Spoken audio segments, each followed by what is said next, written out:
Have you ever made a huge life decision because you were sure it would make you happy, only to find out, meh, not so much? Well, today we're going to dive into Daniel Gilbert's amazing book, Stumbling on Happiness, to figure out exactly why our brains are just so bad at predicting what will actually bring us joy.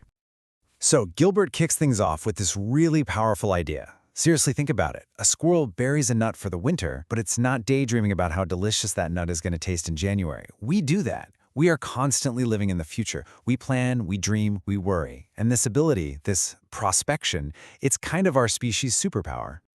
And right away, here's the big twist.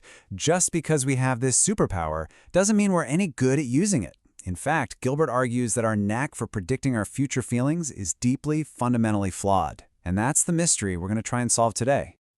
So where does this all come from, this obsession with what's next? It's all happening thanks to our frontal lobe. You can think of it like this built-in simulator, or even a time machine, that's always trying to plan our experiences. The only problem is, this time machine is, well, it's pretty buggy. Every single major decision we make, who to marry, what career to chase, where to live, it's all a bet on our future happiness. But here's the crazy part. The very tool we're using to make that bet, our own brain, is often steering us right off a cliff. Okay, so let's meet culprit number one, your imagination. We tend to think of it as this awesome, reliable simulator, right? A way to test drive the future. But Gilbert shows us it's actually more like a talented art forger. It creates a picture of the future that's super convincing, but ultimately, it's a fake. And here's how it works. It's called the filling in trick. When you imagine winning the lottery, what do you see? You probably see the big check, the champagne. You don't picture the boring tax paperwork or the awkward phone calls from relatives you haven't heard from in 10 years. Your brain just fills in the gaps with easy, positive details, making the whole thing seem way better than it would actually be. And this right here gets to the heart of the problem. We imagine the highlight reel, the wedding kiss, holding the keys to the new house. We conveniently edit out the thousands of boring, messy, and just normal moments that make up the real experience. The results of this are just staggering. Gilbert gives these incredible examples like Adolf Fischer, a man who claimed the moment of his own execution was the happiest of his life. And on the flip side, you've got George Eastman, the founder of Kodak, who had all the money and success in the world, and he ended his own life. It's just proof that our internal forecast for happiness can be wildly, dangerously wrong. All right, on to culprit number two, memory.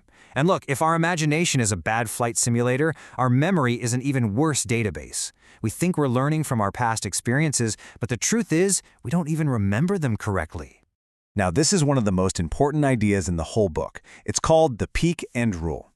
Basically, your brain doesn't average out all the good and bad parts of an experience. Nope, it just takes two tiny snapshots, the most intense moment, that's the peak, and the very last moment, the end. And those 2 points become the entire memory. Just look at how this plays out. You could have a 2-week vacation where 13 days are absolutely miserable. Bad weather, bad food, you name it. But if that very last day is amazing, your memory might actually score the whole trip as fantastic. It's why we make such bizarre choices, like wanting to repeat an experience that was mostly awful just because it finished on a high note. So what this really means is that our past isn't a reliable guide. Our memories are just heavily edited highlight reels. The data we're feeding our future planning machine is totally corrupted from the very beginning. Okay, this brings us to our third, and maybe most surprising culprit. We all have this incredibly powerful psychological defense mechanism that helps us bounce back from bad stuff. But here's the catch. We have absolutely no idea that it's even there. You can think of this as your emotional immune system.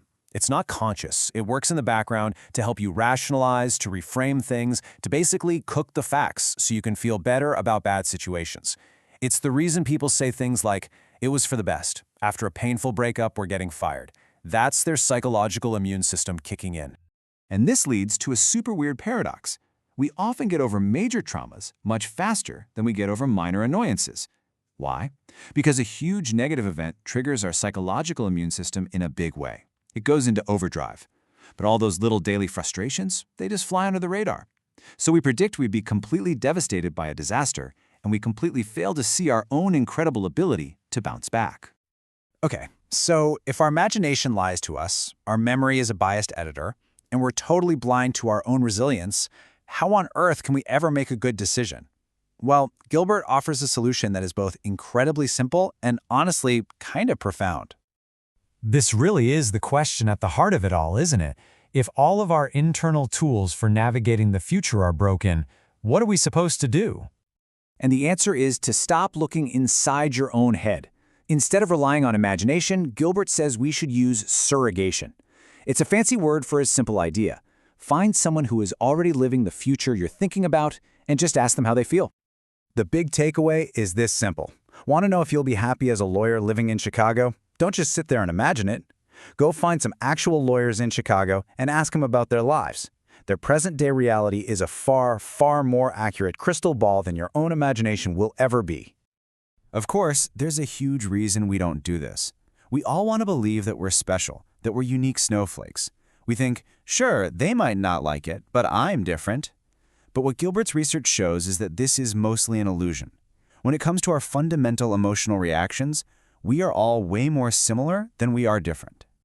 And so that leaves us with one final powerful question.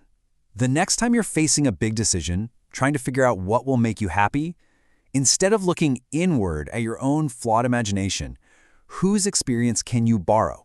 It just might be the most accurate glimpse into your own future you'll ever find.